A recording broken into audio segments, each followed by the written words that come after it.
Hi friends, welcome back to our channel. Friends, మన channel క్రికెట్కి సంబంధించిన ప్రతి చిన్న అప్డేట్స్ మన ఛానల్లో రెగ్యులర్ వస్తుంటాయి. ఇంకా మన ఛానల్ని సబ్స్క్రైబ్ చేసుకోకపోతే ఫ్రెండ్స్ వెంటనే సబ్స్క్రైబ్ చేసుకోండి అండ్ పక్కన బ్లాక్ని యాక్టివేట్ చేసుకోండి. అండ్ అదే ఇంకా మన వీడియోని లైక్ చెప్పితే ఫ్రెండ్స్ వెంటనే లైక్ చేసి మన వీడియోకి ఎంటర్ అవుదాం. ఫ్రెండ్స్, తప్పకుండా లైక్ చేయండి. లైక్ చేస్తే మన వీడియో మార్కెట్కి ఫాస్ట్గా రీచ్ అవుతుంది. ఇంగ్లాండ్తో 5 మ్యాచ్ల టెస్టు సిరీస్కు భారత్ జట్టు సిద్ధమవుతుంది. హైదరాబాద్లోని ఉప్పల్ స్టేడియంలో భారత్ ఇంగ్లాండ్ జట్ల మధ్య మొదటి టెస్టు జనవరి 25న ప్రారంభం కానుంది. ఇక హైదరాబాద్లోని పిచ్ రిపోర్ట్ ఒకసారి మనం చూసుకుంటే మరి చాలా వరకు ఫ్లాట్ వికెట్ అయితే మనం చూస్తున్నాం కదా వైట్ బాల్ ఫార్మాట్లో. అండ్ రెడ్ బాల్లో కూడా మనం గతంలో చూసినాం. మరి చాలా హై స్కోరింగ్ మ్యాచెస్ అయితే మనం చూసినాం. ఇక్కడ గతంలో మనం చూసినాం మరి అక్కడ లాస్ట్ మ్యాచ్ ఇక్కడ మరి ఉమేష్ యాదవ్ 10 వికెట్లు ఇచ్చిండు. మరి రికార్డు కూడా సృష్టించిండు. ఇండియన్ కండిషన్లో మరి పేస్ బౌలరు 10 వికెట్లు తీయడం ఒక మ్యాచ్లో అనేది రికార్డు సృష్టించిండు. కానీ మరి ఇక్కడ మరి స్పిన్నర్లకు ఫస్ట్ డేనే టర్న్ అయితే అంటే డౌట్ అనిపిస్తుంది. Maybe little bit match progress అయిన కొద్దీ అక్కడ టర్న్ అయితే అవ్వచ్చు. కానీ మరి అక్కడ ఇద్దరు పేసర్లతో వెళ్తారా లేదంటే ముగ్గురు పేసర్లతో వెళ్తారా అనేది ఇంట్రెస్టింగ్గా కనబడుతుంది. ఎందుకంటే ముగ్గురు స్పిన్నర్లు ఉంటే మరి ఫస్ట్ డే నుంచి అయితే టర్న్ అయితే కాదు. మరి చూడాలి అక్కడ టీమ్ మేనేజ్మెంట్ ఎలాంటి నిర్ణయం తీసుకుంటుందో. ఒక్కసారి ఇక్కడ మన స్టాట్స్ ఒకసారి చూసుకుంటే మరి అక్కడ మొత్తం 5 మ్యాచ్లు అయితే అందులో 4 గెలిచింది, ఒక మ్యాచ్ అయితే డ్రా చేసుకుంది మన టీమిండియా. ఇక ఫస్ట్ బ్యాటింగ్ చేసి 2 సార్లు గెలిస్తే సెకండ్ బ్యాటింగ్ చేసి కూడా 2 సార్లు గెలిచారు. కాబట్టి మరి ఇక్కడ చూసుకుంటే మరి చాలా ఫ్లాట్ వికెట్ ఉంటుంది. కాబట్టి ఫస్ట్ బ్యాటింగ్ చేసినా సెకండ్ బ్యాటింగ్ చేసినా పెద్దగా పరాకైతే పడది. ఇక ఫస్ట్ ఇన్నింగ్స్ యావరేజ్ స్కోర్ చూసుకుంటే 404 ఉంది. సెకండ్ ఇన్నింగ్స్ యావరేజ్ స్కోర్ చూసుకుంటే 377 ఉంది. థర్డ్ ఇన్నింగ్స్ యావరేజ్ స్కోర్ చూసుకుంటే 205 ఉంది. ఫోర్త్ ఇన్నింగ్స్ యావరేజ్ స్కోర్ చూసుకుంటే 131 ఉంది. మ్యాచ్ ప్రోగ్రెస్ అయిన కొద్ది అయితే స్పిన్నర్లకు అయితే కీ రోల్ అయితే ప్లే చేస్తారు. మనం చూస్తున్నాం అక్కడ ఫోర్త్ ఇన్నింగ్స్ స్కోర్ ఎంత లో ఉందో. ఇక టీమ్స్ విషయానికి వస్తే ఫస్ట్ మనం ఇంగ్లాండ్ టీంని చూసుకుంటే మరి వీళ్ళ మెయిన్ ప్లేయర్స్ వచ్చేసి అక్కడ Joe Root, Bairstow and Stokes. అంత మించి రికార్డ్ అయితే లేదు స్టోక్స్కి ఇక్కడ. కాబట్టి మరి ఓవరాల్ చూసుకుంటే వీళ్ళ బ్యాటింగ్ డిపార్ట్మెంట్లో అంత పెద్ద పేర్లు అయితే కనిపిస్తలేదు, వీళ్ళు ముగ్గురు తప్ప. ఇక బౌలింగ్ డిపార్ట్మెంట్లో చూసుకుంటే పేస్ బౌలింగ్లో మార్క్వుడ్ అండ్ అండర్సన్ వీళ్ళిద్దరు మినహాయిస్తే ఎవరు కూడా అంత మంచిగా రాణించింది లేదు. ఇక స్పిన్ డిపార్ట్మెంట్లో జాక్ లిచ్ ఒక్కడు మినహాయిస్తే మరి ఎవరు కూడా అంత ఎక్స్పీరియన్స్ అయితే లేదు. రేహాన్ అహ్మద్ అంటున్నారు కానీ మరి అతను లెగ్ స్పిన్నర్ మరి ఎంతవరకు రాణిస్తారనేది చూడాలి. ఇక మరోవైపు కెప్టెన్ బెన్ స్టోక్స్కి అయితే ఎప్పుడు కూడా మన ఇండియన్ కండిషన్లో అంత మంచి నాకు ఆడింది అయితే లేదు.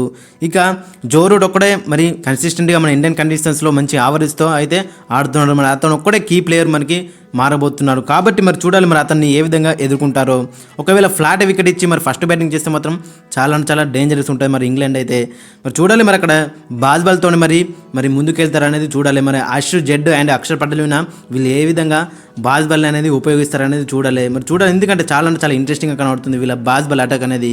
ఒకసారి వీళ్ళ ప్లేయింగ్లో ఒకసారి మనం చూసుకుంటే నెంబర్ 1లో జాక్ క్రాలీ, నెంబర్ 2లో బెన్ డకిట్, నెంబర్ 3లో ఒలీ పోప్, నెంబర్ 4లో జో రూట్, నెంబర్ 5లో జానీ బెయిస్టో, నెంబర్ 6లో బెన్ స్టోక్స్, నెంబర్ 7లో బెన్ ఫోక్స్, నెంబర్ 8లో రేహాన్ అహ్మద్, నెంబర్ 9లో జాక్ లిచ్, నెంబర్ 10లో మార్క్వుడ్ అండ్ నెంబర్ 11లో James Anderson.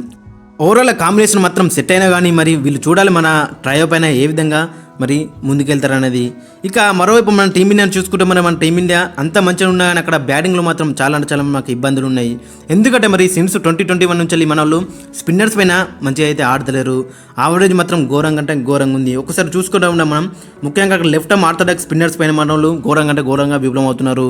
Virat Kohli average మాత్రం 23 ఉంది. అండ్ అశ్విన్ది 20 ఉంది. రోహిత్ శర్మది 23 ఉంది. శ్రేయస్ అయ్యర్ది 47 ఉంది.